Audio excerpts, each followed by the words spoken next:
Dans une journée pareille, quand on pense à un personnage comme le docteur Herzl, il faut se rappeler non seulement de la personnalité et de l'amplitude gigantesque de son rôle et de son travail, mais de beaucoup d'autres points qui l'ont précédé et qui vont éclairer sa personnalité de façon, à mon avis, plus importante et nécessaire à notre génération.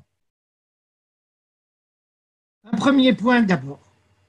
Herzl est la personne qui a été, dont l'histoire et l'identité a été la plus falsifiée dans l'histoire juive par les historiens de tout temps. Je ne connais pas une seconde personnalité dont l'identité a été autant falsifiée que la sienne. J'espère que vous m'entendez parce que je ne vous vois plus sur l'écran. Vous m'entendez, Johan? On vous entend. Merci. D'accord. Dans quel sens sa personnalité a été falsifiée? Sous plusieurs points. D'abord, le personnage est présenté par deux groupes extrémistes dans notre peuple de façon qu'ils puissent correspondre à l'image qu'ils veulent forger de toute pièce du personnage. Prenons le côté laïque. Les extrémistes laïques font tout pour faire de Herzl un laïque. Les ultra-orthodoxes, la même chose, mais pour des raisons inverses. Les laïcs pour essayer de déconnecter entre tout le monde sioniste et le monde de la Torah. Parce que si le personnage qui a été à la base de la création de l'État d'Israël et qui a apporté la plus grande contribution à la renaissance de ce pays appartient à un certain monde religieux ou sinon même religieux au moins traditionnaliste, alors il n'est plus laïque. Or, certaines personnes recherchent à tout prix une façon de pouvoir faire de l'État d'Israël quelque chose de laïque. Les ultra-orthodoxes qui ne sont pas contents de l'État d'Israël sous sa forme actuelle, qui ne considèrent pas assez religieux à leur goût et font exactement le même, agissent de la même façon en essayant de faire un personnage laïque. Et s'il est laïque, il n'a donc rien à voir avec la Torah. Et là, il faut remettre les choses en place. Herzl est né à Budapest, mais il est né d'un certain monsieur qui s'appelle Yaakov Herzl, dont le père n'était autre que le Tokeya Beshofar, le Shochet du Rav Yehuda El-Kalri. Et pour les personnes qui ne connaissent pas forcément la personnalité, il s'agit d'un très grand Talmid Chacham, qui a été un des premiers, sinon le premier, à parler de renaissance de l'État d'Israël, de retour en État d'Israël et de reconstruction de l'État d'Israël. Herzl allait voir sa famille et ses grands-parents à Zemlin, en Yougoslavie. Il a entendu dans sa plus tendre enfance, il a entendu les discours hyper-sionistes de ce Rav El-Kalri. Il n'est donc pas né sur un tableau vierge. Il avait déjà entendu parler de renaissance de l'État d'Israël par un personnage de grande envergure qui a été un des premiers à donner le signal de reconstitution de l'État d'Israël. Ça, c'est un premier point.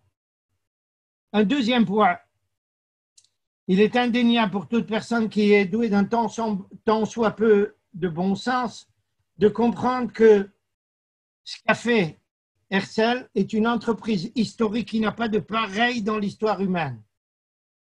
Même si certains points nous semblent encore un petit peu imparfaits. Mais au niveau de la création de l'État d'Israël, il n'y a pas de second exemple de cette envergure dans toute l'histoire mondiale. Un peuple écrasé, piétiné, bafoué, massacré pendant 2000 ans dans tous les azimuts, réussit à revenir dans sa terre ancestrale et renaître, reconstituer un État, une armée, une économie, une société, à ramener tous les frères de tous les azimuts, ça ne s'est jamais vu dans l'histoire depuis l'aube de l'histoire. Et ça, Herzl l'a réussi. Et pour qu'un personnage comme ça réussisse en tant que rabbin, il faudra que je vous précise que ceci est impossible s'il n'y a pas derrière un personnage comme celui-ci, celui de Herzl, un très grand Talmid Chacham en souche. Et je m'explique. Pour que dans une généalogie quelconque apparaisse un personnage qui va avoir un impact aussi important sur l'histoire du peuple juif, il faut absolument que derrière lui se retrouve une personnalité de Torah gigantesque. Et c'est le cas. Herzl est originaire d'une famille sfaradite, comme vous le savez bien, j'espère, mais un descendant en ligne directe de Rabbi Yosef Taïtachak.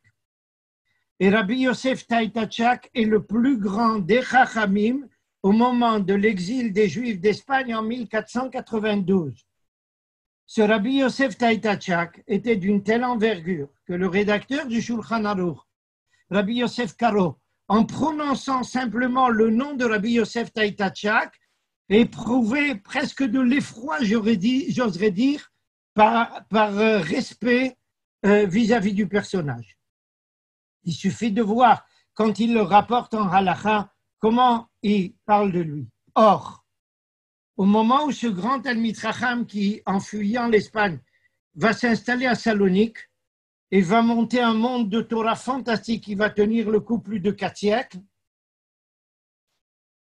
lorsque ce Chacham, lo alechem, est décédé, sa femme va révéler quelque chose d'extrêmement important.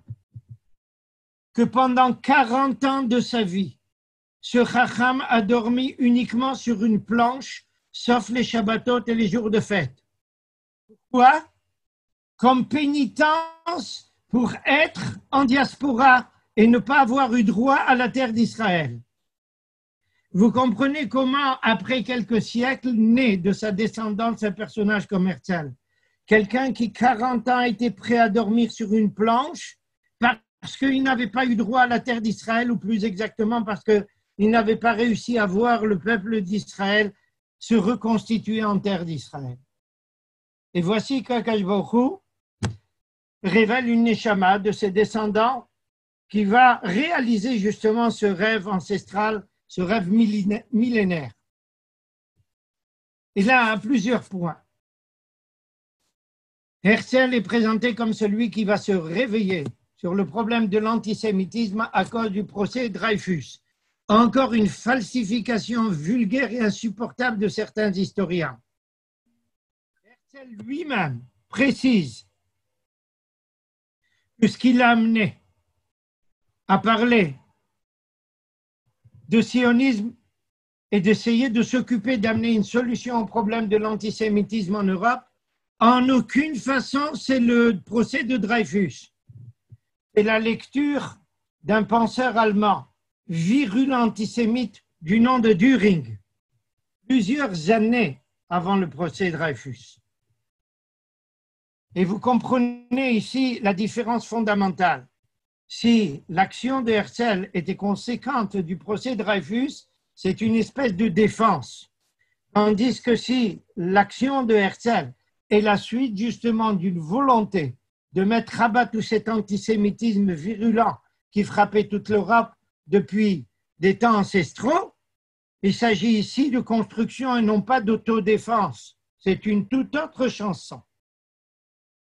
Et si on veut savoir comment Herzl a vu justement tout son programme, eh bien, permettez-moi de vous lire quelques phrases qu'il a consignées justement dans son journal. Et des phrases qui doivent rester gravées, à mon avis, dans notre mémoire. Écoutez ce qu'il écrit le 12 juin 1895 dans son journal. Ce journal ne m'est pas une charge, mais un soulagement. J'écris les idées qui me montent comme s'élèvent des bulles d'air dans une cornue et qui briseraient le verre si elles ne trouvaient pas d'issue. Je travaille? Non, cela me travaille. Je parlerai d'obsession, si tout n'était pas si logique du commencement à la fin. C'est ce qu'on nommait autrefois l'inspiration. Je ne veux pas encore écrire une utopie. Tout cela est vrai, raisonnable, possible. Pourquoi ne le dirais-je pas? Ce qui est important ici, Herzl présente justement toutes ces idées comme quelque chose qui relève d'une inspiration. Et il est indéniable que ce personnage a eu droit justement à une inspiration d'Akadosh Baruch Hu pour aller dans ce sens-là. Et il fallait mériter une telle inspiration, et ça, indéniablement, à mes yeux, il le doit à son ancêtre, Rabbi Yosef Taïtacha. Et là, un point extrêmement important. Herzl, contrairement à ce qu'on raconte, n'est pas le premier personnage à avoir voulu reconstituer le peuple juif dans sa terre ancestrale. Je vous ai déjà signalé à quelques instants Rabbi Yehuda el-Kalri. Il y a le Rav Guttmacher, il y a le Rav Moliver, il y a d'autres personnes qui sont moins rabbiniques que celle-ci. Je vous cite justement les personnages qui relèvent du monde rabbinique. Et au moment où Herzl parle de sionisme et de concret sioniste, il existe un courant énorme en Russie qui s'appelle Chovevet Tzion, les amants de Tzion. Et il a été question même pendant un moment de se lier avec ce groupement-là pour agir et pour réaliser toutes ces espérances gigantesques. Herzl lui-même, malgré toute cette déclaration qui déclare clairement qu'il sentait qu'il y a ici une inspiration, quelque chose qui vient de très haut, était lui-même surpris et quelquefois même presque effrayé, j'oserais dire, de l'impact de son activité. Un petit exemple. Lorsqu'il décide de venir en visite à Vilna, à l'époque à Vilna, il y a à peu près 1 500 000 juifs, plus que tout Tel Aviv avec la banlieue. Le grand rabbin de Vilna, à l'époque, était un très grand Talmid Chacham qui s'appelait le Rav Shlomo HaKohen. Quand il apprend que Herzl, qui avait déjà annoncé son programme, vient en visite à Vilna, il donne l'ordre à tous les chefs de communauté, à tous les Gabayim, de sortir à la rencontre de Herzl avec dans les mains un Sefer Torah, le livre de la Torah. Herzl a été reçu de cette façon à Vilna et il témoigne lui-même qu'il était époustouflé, il ne comprenait pas ce qui lui arrivait. Pourquoi un tel honneur? En quel honneur tout cela? Ceci faut vous préciser qu'avec toute son envergure, toutes ces idées fantastiques, il n'est pas clair que lui-même en prenait la juste dimension. Et quand on présente un personnage comme ça, comme un personnage qui est laïque, c'est complètement faux. Et là, un point extrêmement important, lorsqu'il va écrire son livre principal, l'État juif, à qui il l'a présenté en premier? Au Rav Gudeman, le grand rabbin de Vienne, pour lui demander est-ce qu'il était d'accord avant la publication.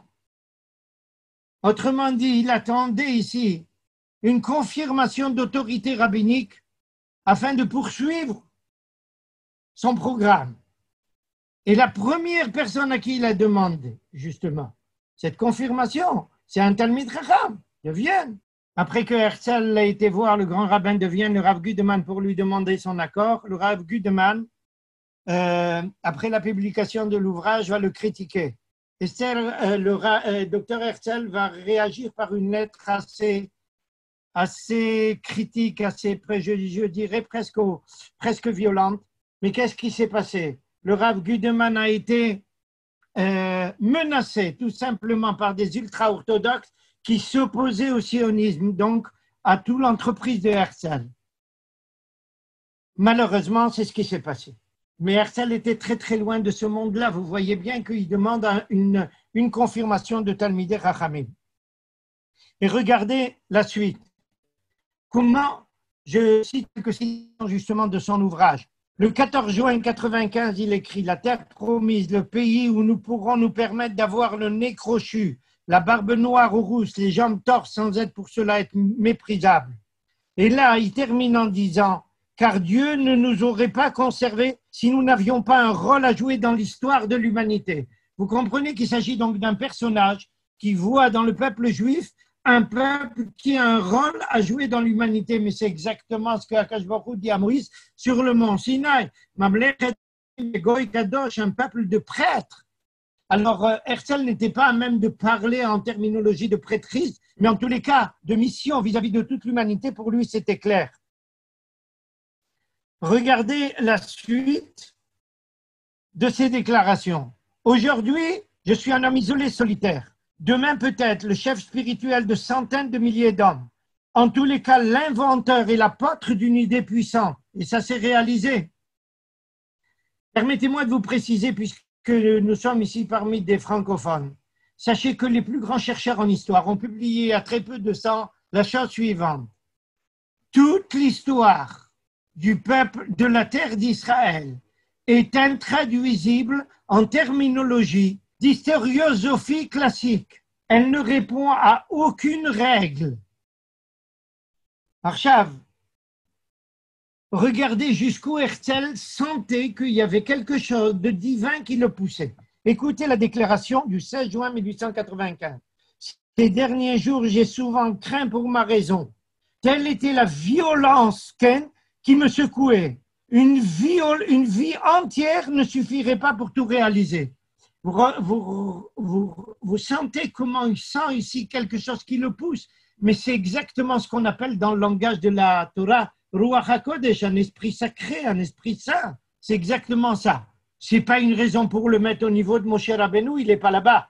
Mais c'est quelqu'un qui a posé des jalons qui vont aller dans le sens de Moshe Rabbeinu. Quelque chose ici, une volonté de délivrer le peuple juif. Arshav, regardez la suite. Qu'est-ce qu'il espère du peuple juif? Pardon, paix, concorde du monde entier. Le soulagement est immédiat. Nos organisations absorberont aussitôt l'excédent intellectuel de nos classes moyennes. Nous prendrons de là, nos premiers officiers, employés, avocats, médecins, techniciens, etc. C'est ainsi que nous partons vers la terre promise, le pays de la journée de 7 heures, le pays que Dieu a promis dans sa bonté impénétrable sous la bannière claire que nous avons choisie. Dites-moi quelqu'un qui parle de recréation de l'État d'Israël en terre promise au nom de Dieu, c'est un laïc? Ce serait ridicule, c'est profondément ridicule.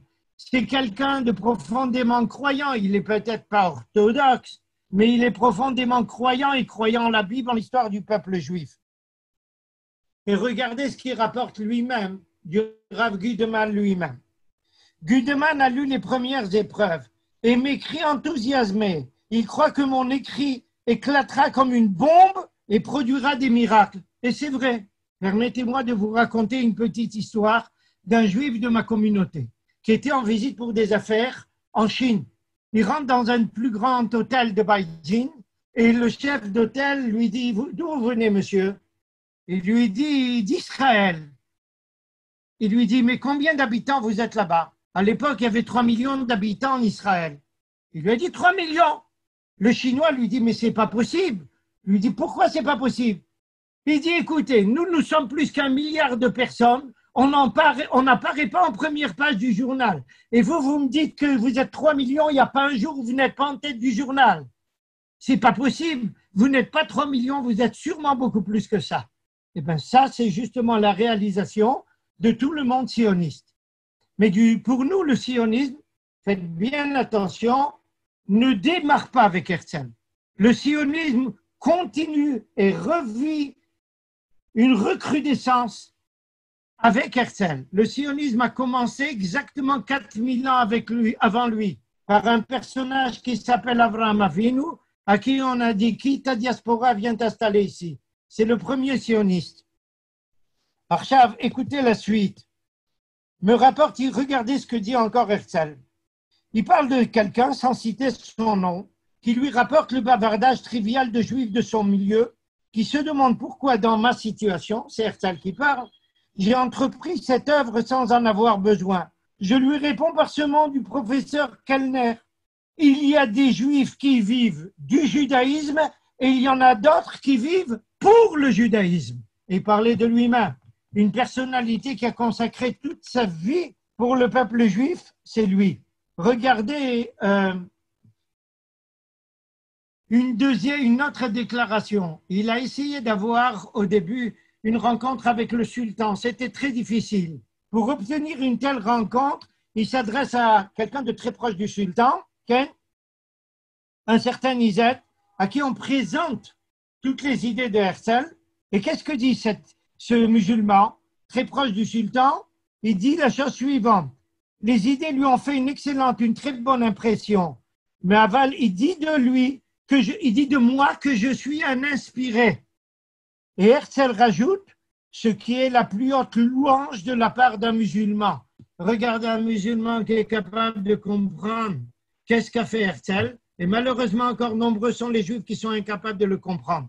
Pourquoi? Parce que le monsieur n'était pas un personnage avec un Streimel et des péotes et j'en passais des meilleurs.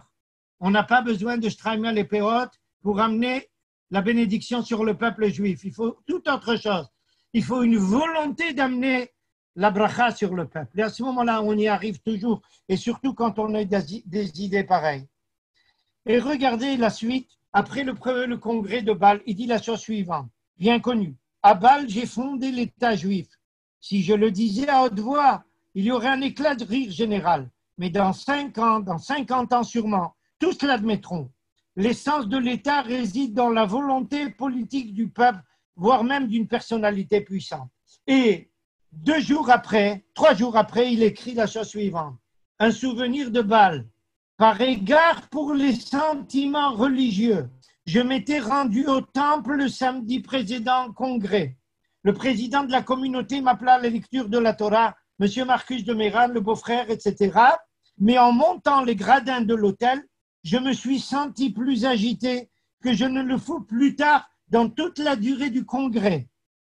Et les quelques mots hébreux de la bracha me causèrent plus d'angoisse que je n'en avais eu à prononcer mes allocutions d'ouverture et de clôture du congrès et à diriger tous les débats.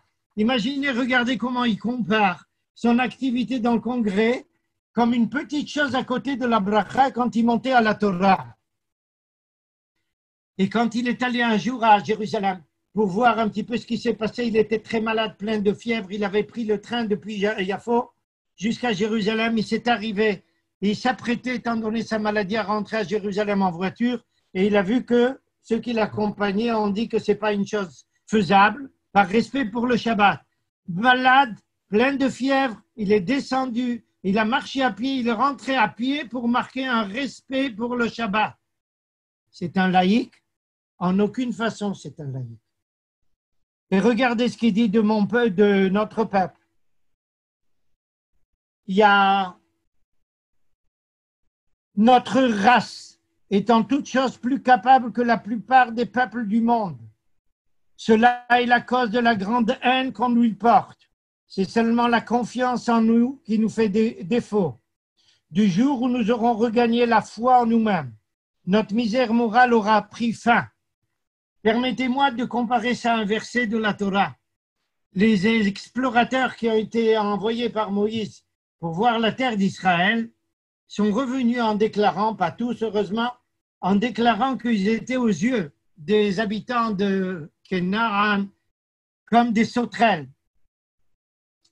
Et le Rav Chalap, un des élèves du Rav Kook, pose la question que eux ils se sentent comme des sauterelles, on peut bien le comprendre.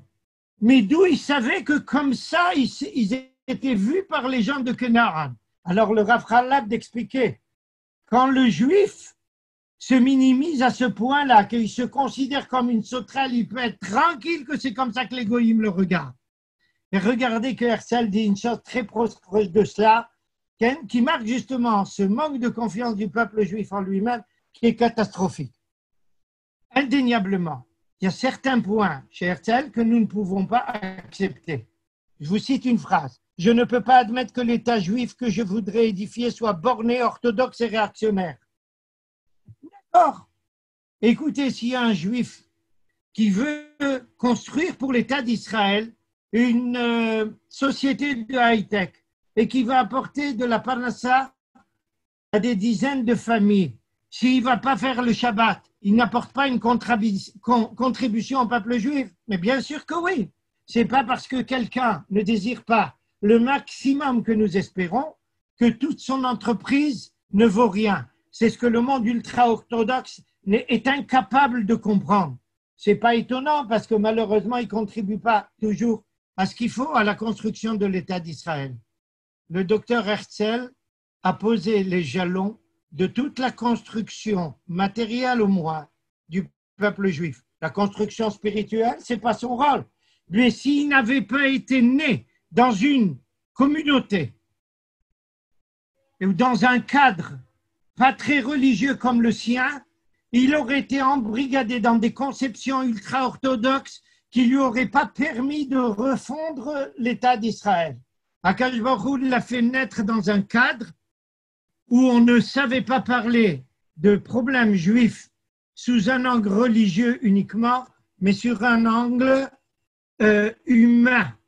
En conséquence, ce manque de religiosité a été ce qui a peut-être permis au personnage de restaurer une idée fondamentale de nationalité juive qui a été étouffée pendant 2000 ans de diaspora. Alors il fallait peut-être un personnage comme ça, qui n'est pas un rabbin, pour ramener au peuple juif une dimension fondamentale sans laquelle la Torah ne peut pas s'exprimer pleinement. Et là-dessus, le Rav Kook lui a consacré quelques mots qui veulent dire exactement ce que je viens de vous dire maintenant.